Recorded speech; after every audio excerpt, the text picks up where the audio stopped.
नमस्कार, आप सभी का स्वागत है हमारे चैनल यंग तरंग पर। मैं हूं दिव्यांशी गोयल, इस शो की होस्ट, जो कि है यूथ की आवाज। जी हाँ, यूथ यानी कि युवा पीढ़ी। आज हम जानेंगे कि हमारी युवा पीढ़ी की क्या सोच है आज के हमारे इस अहम मुद्दे पर, जो कि है लव जिहाद, जिसे रोमी जिहाद के नाम से भी जाना जाता है। इससे पहले कि हम अपने प्रोग्राम को आगे बढ़ाएं, मैं इस बारे में आपको थोड़ी सी जानकारी देना पसंद करूंगी। लव जिहाद, अगर हम इस टर्म को हिंदी वर्णमाला में पिरोएं तो इसका अर्थ निकलता है लव यानी कि प्रेम, प्यार, जिहाद यानी कि मुहिम, प्यार का मुहिम। सबसे पहले लव जिहाद टर्म यूज हुआ था 2009 में केरला के हाई कोर्ट में, जब केरला बिशप कैथोलिक काउंसिल ने अक्टूबर 2009 में केस दर्ज किया कि केरला की 4500 लड़कियों पर दबाव डाला जा रहा है, उन्हें प्रेशराइज किया जा रहा है कि वो अपना धर्म परिवर्तन करके मुस्लिम धर्म को अपना लें। इस साल 2009 को ही हिंदू जन जागृति समिति ने कर्नाटका के हाईकोर्ट में भी केस दर्ज किया और वहां पे ये बताया कि कर्नाटका में 2009 तक 30,000 नॉन मुस्लिम लड़कियां यानी कि 30,000 नॉन मुस्लिम गर्ल्स वो converted into Muslims only in Karnataka 2009। ये तो थे कुछ पुराने आंकड़े, पर क्या हमने हाल में ही लव जिहाद का एक केस सुना? जी हाँ, मैं बात कर रही हूं हरियाणा के बल्लभगढ़ के केस की, जो कि घटित हुई 26 अक्टूबर 2020। तौसिफ नाम के एक मुस्लिम लड़के ने निकिता नाम की 21 वर्षीय हिंदू लड़की की गोली मारकर दिन दहाड़े हत्या कर दी।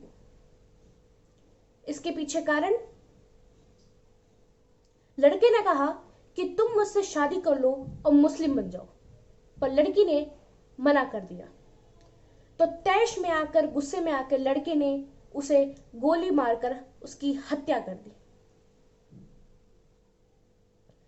परिवार वाले निकिता के चाहते हैं कि हत्यारों को कड़ी से कड़ी सजा मिले और वो इसे लव जिहाद का नाम दे रहे हैं।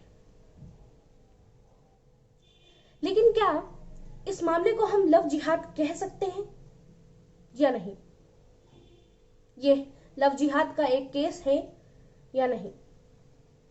आइए जानते हैं कि हमारे बाकी युवा साथियों का क्या सोच है और उनकी क्या समझ है इस बारे में।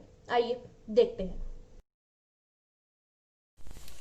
बल्लभगढ़ की जो तथाकथित लव जिहाद की घटना है, जिसमें एक युवती की धर्म परिवर्तन और शादी न करने के कारण उसकी सरेआम हत्या कर दी गई है, तो ये इस तरह की कोई पहली घटना नहीं है। इस तरह की कई घटनाएं सामने आई हैं। तो अब वक्त है कि ऐसे जुड़े मुद्दों पे कड़े से कड़े कानून बनाए जाएं। इसके अलावा महिला सुरक्षा से जितने जुड़े कानून हैं उन्हें और कड़ा किया जाना चाहिए। इसके अलावा इन सभी मुद्दों को फास्ट ट्रैक कोर्ट में सुनवाई होनी चाहिए, ताकि दोषियों को जल्द से जल्द सजा मिले। अब कानून कड़ा होगा तो उन्हें ऐसी घटना दोबारा करने में डर लगे। प्यार होना कोई गुनाह तो नहीं है, लेकिन प्यार के नाम पे धर्म परिवर्तन कराना बहुत ही बड़ा पाप है। हम बात कर रहे हैं हरियाणा के बल्लभगढ़ में निकिता मर्डर केस की। ये पूरा का पूरा मामला लव जिहाद पे है, लेकिन मैं सरकार से दरखास्त करूंगा कि लव जिहाद को ढाल ना बनाएं, कानून व्यवस्था पे भी बात करें। आखिरकार ये घटना उस जगह की है जहां आज से 5 साल पहले एक योजना की शुरुआत हुई थी, 22 जनवरी 2015 को, बेटी बचाओ बेटी पढ़ाओ। मैं पूछना चाहता हूं, ऐसे बेटियां बच रही हैं? ये थी आपकी योजना। अब मैं प्रशासन से एक सवाल करना चाहूंगा कि हर बार हमारी सरकार, हमारे देश, हमारे प्रदेश में बेटियों की सुरक्षा में चूक क्यों होती जा रही है? अब वक्त आ गया है कि सरकार सख्त से सख्त कानून बनाए लव जिहाद को लेकर।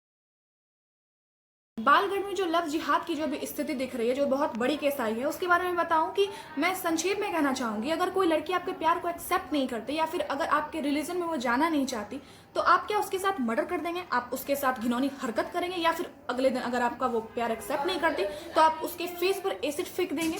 क्या यही सही है? क्या इसके लिए कानून नहीं बनना चाहिए? ऑब्वियसली ये कानून आना चाहिए, और कहीं ना कहीं योगी आदित्यनाथ ने बिल्कुल सही बात कही है कि अगर इस चीज़ों पर रोक नहीं लगाया जाएगा या इस चीज़ों को बार बार किया जाएगा तो इस पर एक कानून ज़रूर बनना चाहिए। तो मेरे हिसाब से भी मैं इस चीज़ को सपोर्ट करूंगी कि इस पर एक कानून जरूर बनना चाहिए, जिससे लोगों जो इतने ज़्यादा भ्रमित हो गए हैं या कहीं ना कहीं उनमें एक डर नहीं है, वो डर ज़रूर पैदा हो।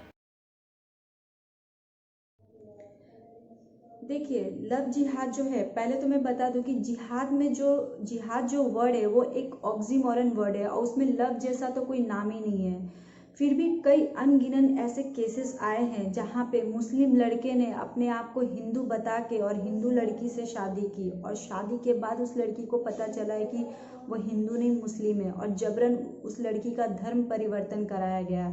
चाहे हम केरला का केसेस ले ले या यूपी, राजस्थान, हरियाणा, कई अनगिनत केसेस हमारे पास है। और हम हाल ही में निकिता, जो बल्लभगढ़ की लड़की थी, इतनी होनहार लड़की, उसके साथ जो लव जिहाद पे जो हुआ है क्राइम, तो जो हमारे पॉलिटिशियन है, मतलब स्पेशली मेरा ये मानना है कि पॉलिटिशियन को इस चीज़ पे अपनी सियासी रोटियां नहीं गरम करनी चाहिए, नहीं खेलनी चाहिए। बस आप कुछ ऐसे सख्त कानून लाओ जिससे हम ये लव जिहाद के नाम से निपट पाए।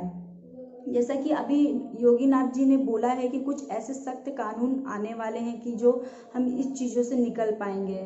तो देखते हैं कि वो क्या कानून लाते हैं, कैसा कानून लाते हैं कि जो हमें इस चीज़ से हम अपने आप को निकाल पाए। लव जिहाद जैसी चीजें दुनिया में होनी ही नहीं चाहिए, क्योंकि भारत का संविधान यह कहता है कि हर किसी के पास अपने खुद के इक्वल राइट्स है, उनका इक्वल अधिकार है जीने का, जैसे कि rights to justice, rights to freedom, rights to choose and rights to equality. Rights to choose मतलब होता है कि अपने किसी भी चीज के चुनने का अधिकार। जैसा कि अभी हाल ही फिलहाल में एक केस हरियाणा के जिले बल्लभगढ़ में हुआ था कि दिन दहाड़े एक लड़के ने एक लड़की की हत्या कर दी, वो भी लव जिहाद के मामले पर।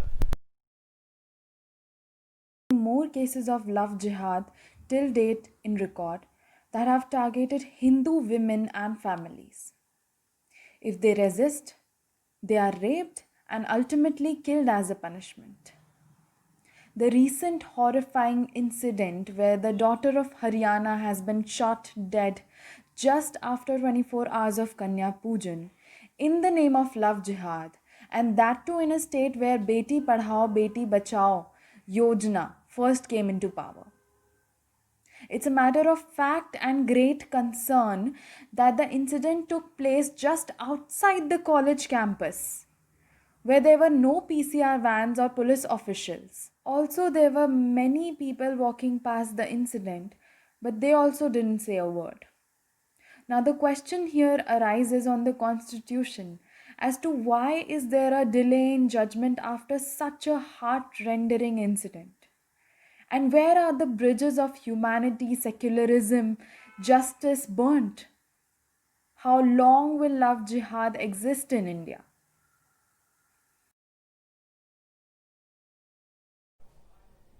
हमारे देश में लव जिहाद बहुत ज्यादा बढ़ चुका है। लव जिहाद को खत्म करने के लिए योगी सरकार और हरियाणा सरकार कानून बनाना चाहती है, और निश्चित रूप से इसका स्वागत होना चाहिए, क्योंकि लव जिहाद के कारण हिंदू समाज की बेटियों को बहलाया फुसलाया जाता है और उसके बाद उन्हें बर्बाद कर दिया जाता है, उन्हें दर दर की ठोकरें खाने के लिए मजबूर कर दिया जाता है। यदि भारत को इस जहर से बचाना है तो हमारे देश में लव जिहाद पर कानून बनना चाहिए, और यह कानून किसी प्रदेश तक सीमित नहीं होना चाहिए, अपितु पूरे देश में लागू होना चाहिए, क्योंकि लव जिहाद के कारण भारत का बहुसंख्यक समाज टूटने की कगार पर आ सकता है।